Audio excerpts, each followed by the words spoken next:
平時大家去街市見到啲海鮮生生猛猛、肥肥白白，係咪覺得好吸引，即刻想買返屋企街蟹？但係如果你知道呢啲所謂靚海鮮背後其實係用一大堆藥物堆砌出嚟嘅話，你仲敢唔敢放入口？今日我就要以一個喺行內打滾咗超過30年嘅資深養殖戶身份，撕開呢個行業入面最黑暗嘅真相。好多人以為食海鮮健康，追求所謂嘅鮮味，結果分分鐘係食咗一肚藥水入去。今日我要講嘅呢5種海鮮係街市最常見，亦都係落藥最犀利嘅重災區。如果你唔想屋企老人家或者小朋友食到周身病，呢條片你一定要逐字逐句睇清楚。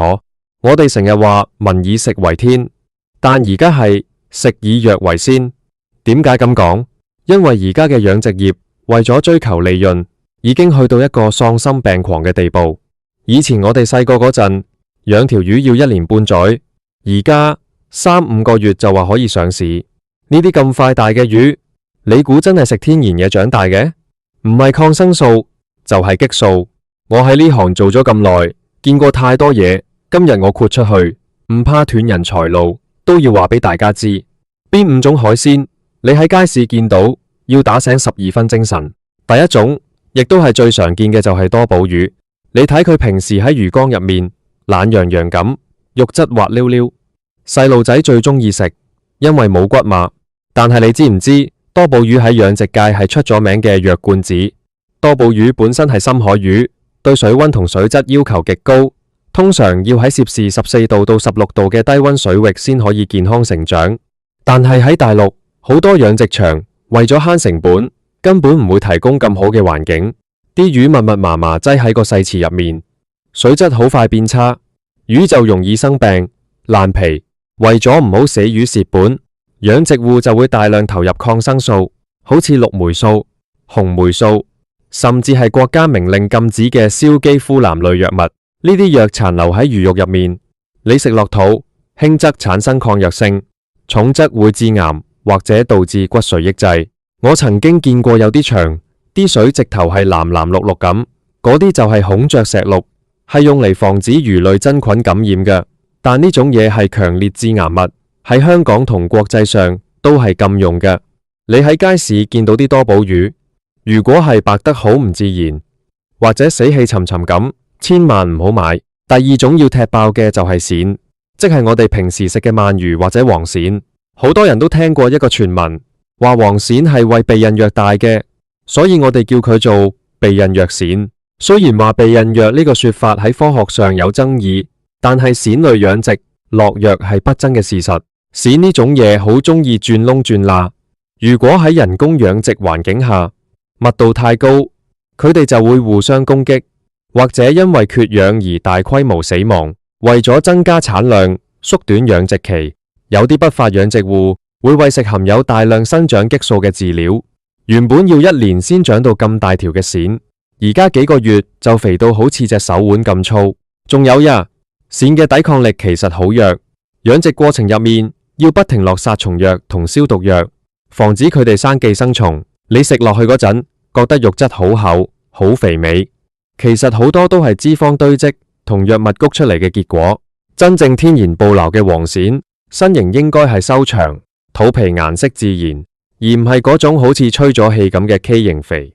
第三種係大家打邊爐最中意嗌嘅大蝦，特別係嗰啲急凍或者係街市賣緊嘅基圍蝦、虎蝦。你係咪覺得啲蝦越紅越硬淨就越新鮮？錯晒啦！好多街市賣嘅所謂活蝦，其實係靠海鮮神油撐住。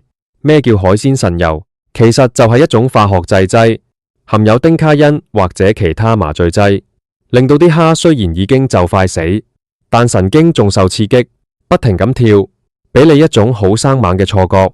而更恐怖嘅係，有啲急凍蝦仁或者大蝦，為咗賣相好睇，會用工業鹼或者甲醛浸泡。甲醛即係我哋裝修完要散味嗰種毒氣，亦都係用嚟整標本嘅。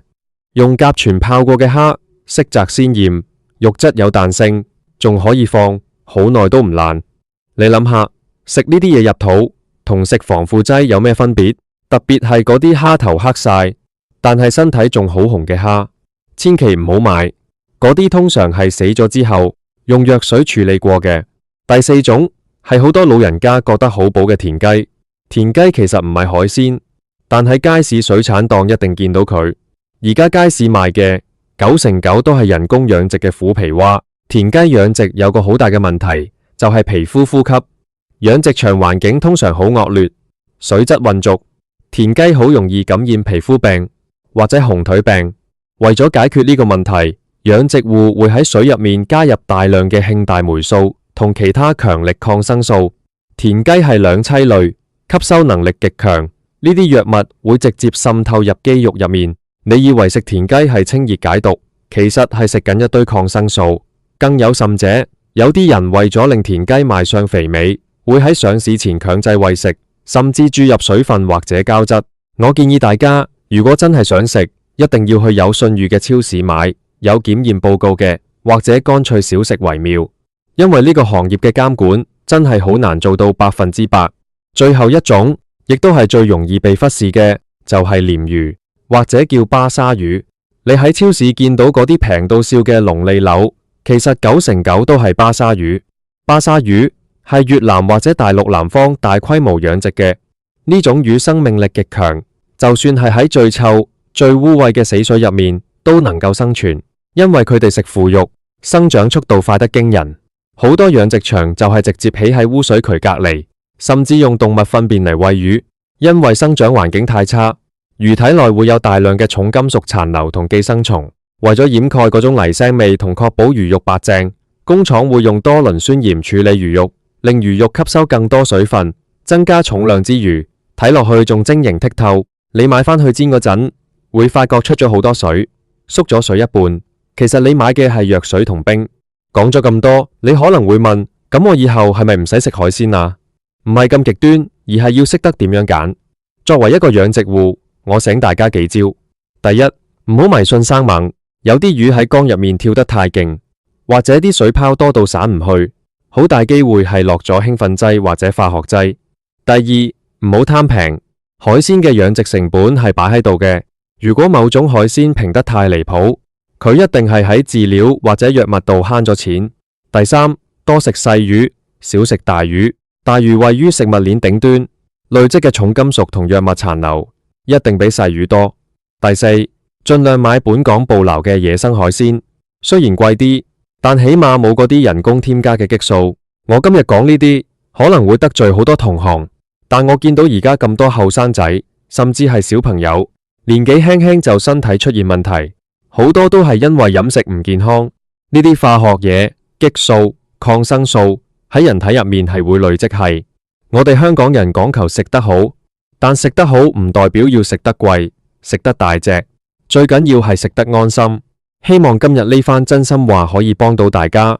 買嗰陣留多個心眼，海鮮係好嘢，但如果係藥水谷大嘅海鮮，就真係寧願唔食。大家記住，健康係自己嘅。冇人會比你更珍惜你自己同屋企人嘅身體。如果你覺得呢啲資訊有用，記得分享俾你身邊經常去街市買嘢嘅朋友，特別係老人家，佢哋最容易被嗰啲生猛嘅假象呃到。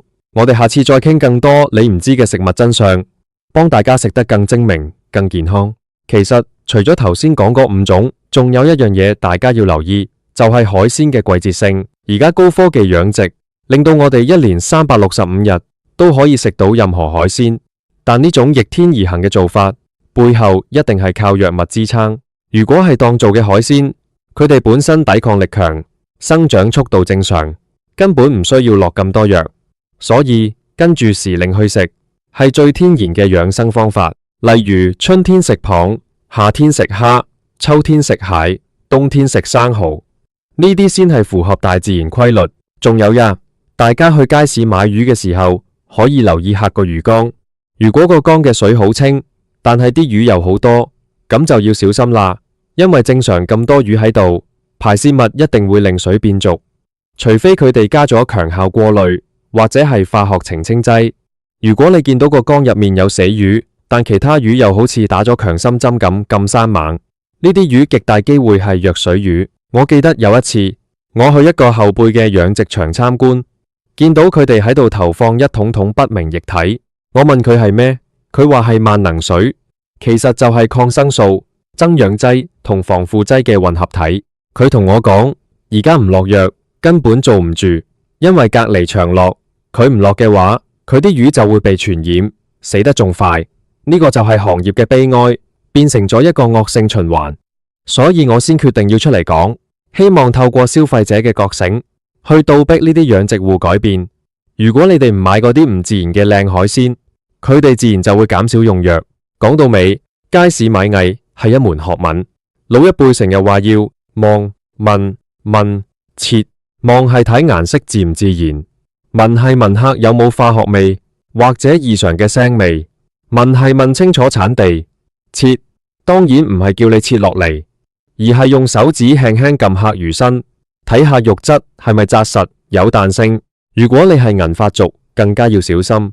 隨住年紀大，肝臟同腎臟嘅排毒能力會下降，呢啲殘留藥物對你哋嘅傷害係年輕人嘅幾倍。唔好以為食海鮮一定比肉類健康，如果揀錯咗，隨時係食咗毒藥入肚。買好岸，慢慢睇，慢慢揀，寧願食少啲都要食好啲。最後我想同大家分享一個我做咗幾十年養殖戶嘅心得。最好食嘅海鮮永遠係嗰啲長得慢、樣貌普通，但係陣鮮味係由內而外散發出嚟嘅。呢種鮮味係任何化學藥水都模仿唔到嘅。大家下次去街市試下用我教你哋嘅方法去觀察，你一定會發現原來以前自己忽略咗咁多細節。多謝大家耐心聽我講咗咁多。我知道今日嘅內容可能令你對海鮮有啲恐懼，但知道真相係保護自己嘅第一步。我哋唔係要放棄食海鮮，而係要學識點樣做一個聰明嘅消費者。希望大家都能夠食得健康，身體健康。我哋下次見。